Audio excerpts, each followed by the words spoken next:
Well, we're going to start talking about polyphonic music because that was how Western music developed its harmonic system, or the harmonies, and what later in the Baroque period we call the tonal system.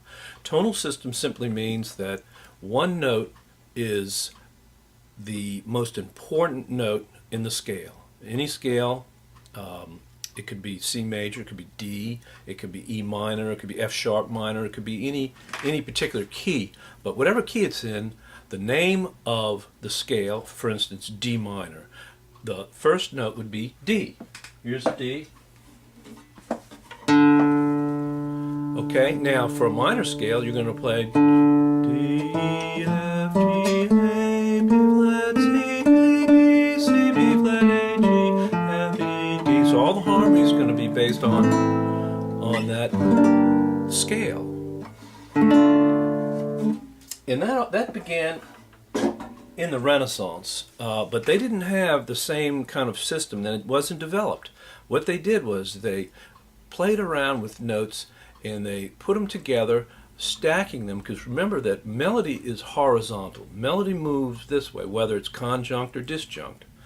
Harmony deepens the music. It adds depth. In the same way in the Renaissance as if you look at a painting by Raphael or any one of the great Renaissance painters, they invented depth. When you look at a Renaissance painting, all of a sudden the painters are able to create depth by focusing the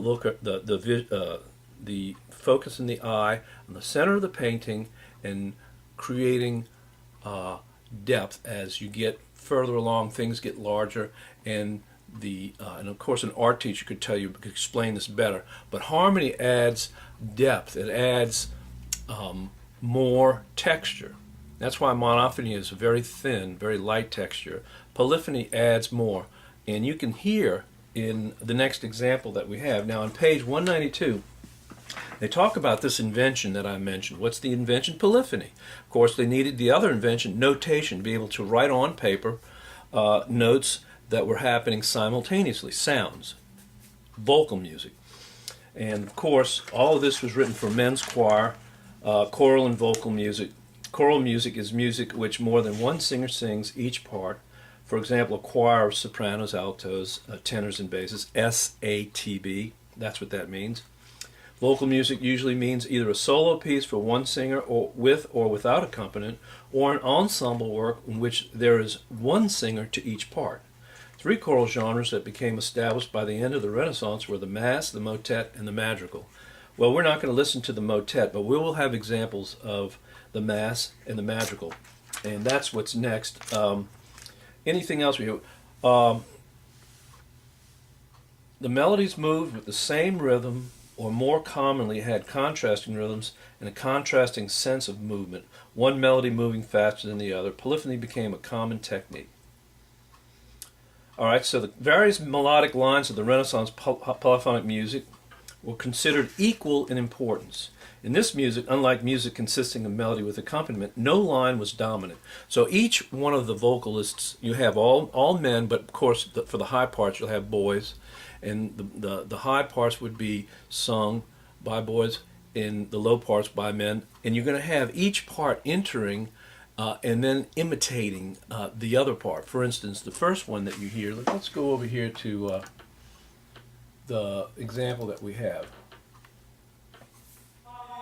First it starts with the chant. One soloist.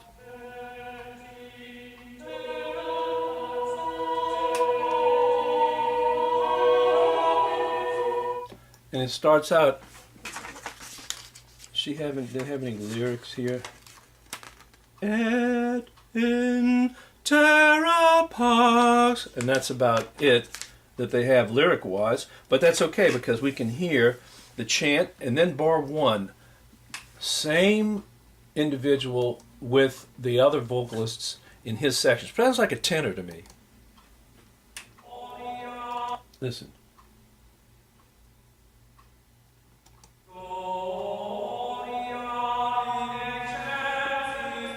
That's not too high, not too low. Tenor. Then the high voice.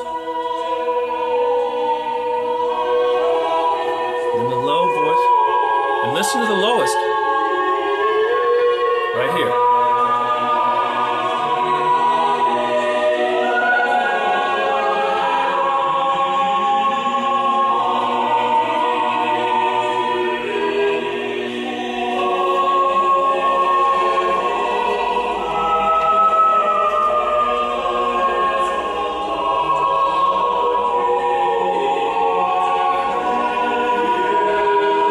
Now bar 21 comes right up here. Right here. Laudamus te.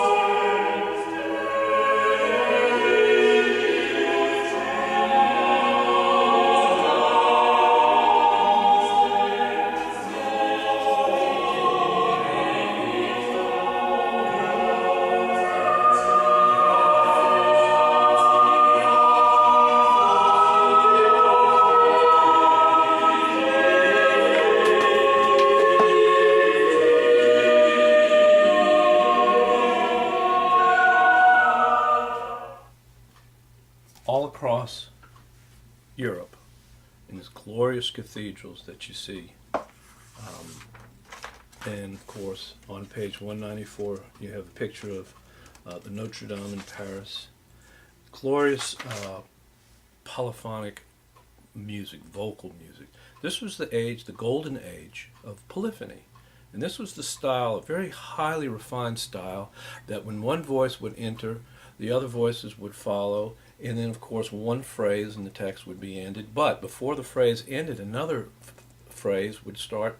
And so composers visualized this being the music of angels, heavenly music. Because of course angels don't need to breathe, and the music doesn't breathe, it just keeps going.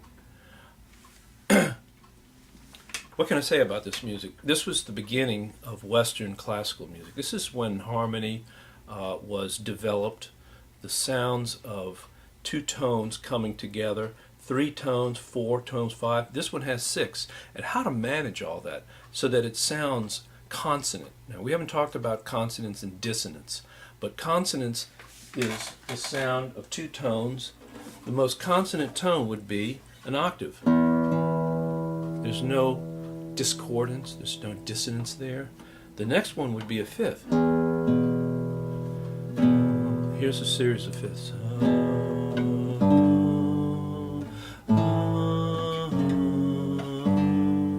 The other voice being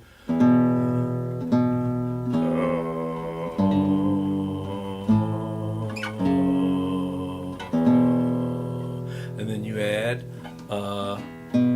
another tone, maybe a third.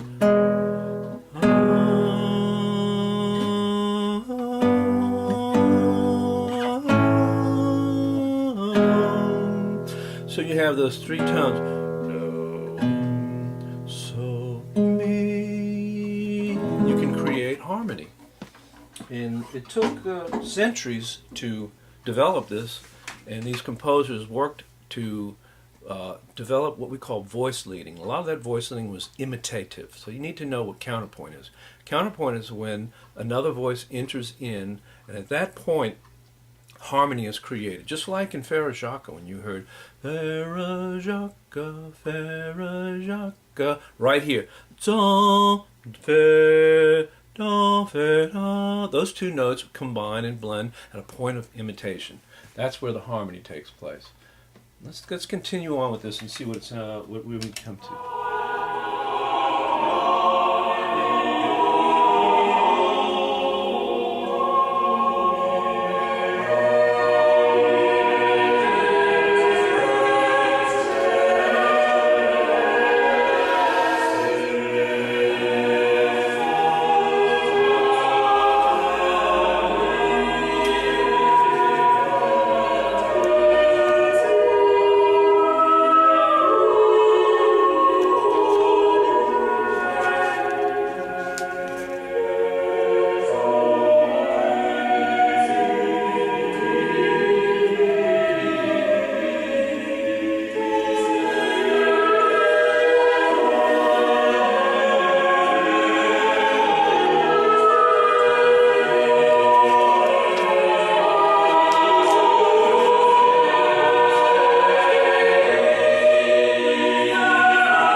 cadence. Finally the cadence here. But there's another section.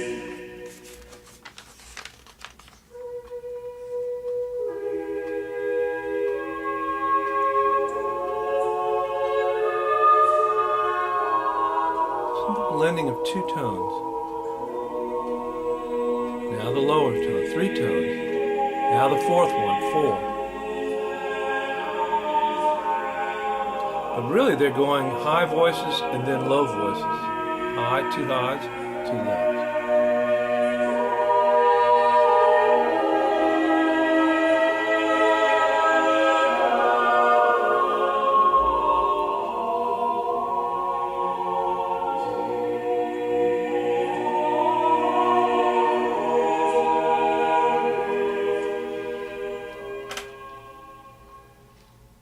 That was the Mass by Palestrina, and he, along with Josquin des Prez, are the two that you need to be responsible for, and that's on page 195.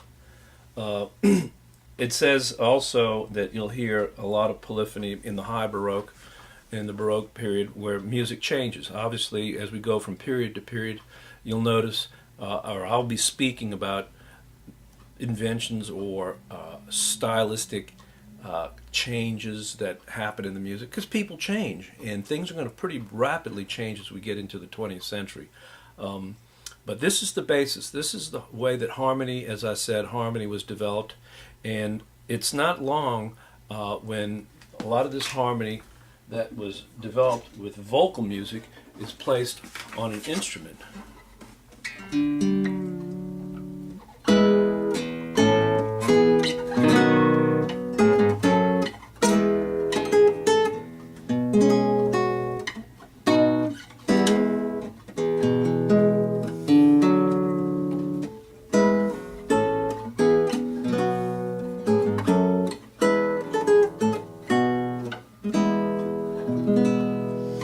So instruments began to follow along with the precedents and the techniques and the developments that vocal music introduced, and instrumentalists began to copy and place the vocal style onto their instruments. Of course, the lute was one of the most important instruments there. And we're going to talk about the lute a little bit in the next lecture. But first, let me just go on to this next example before we leave vocal music.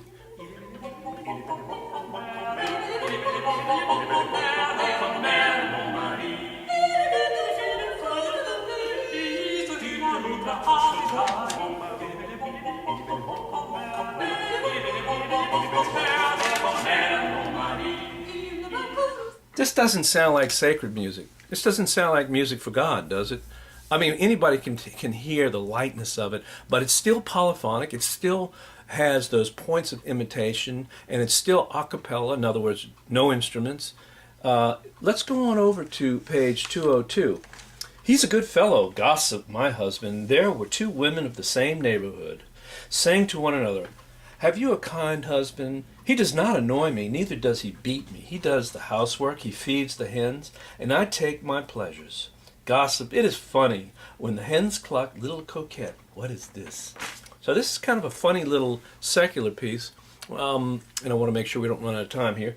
Il est bellet bon, bitty bitty bom bom, bitty bitty bom bom, and of course they're trying to imitate a hen clucking, gossiping. And this composer is Passero, and this is a madrigal. So remember, Mass is sacred, madrigal is secular. Secular meaning of the world, not for God.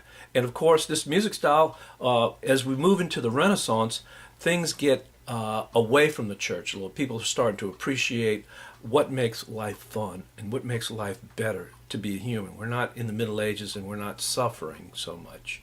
And the Catholic Church, of course, had some problems, and people were moving away from the faith. Not really in a very dramatic sense, but well, yeah, I guess in a dramatic sense.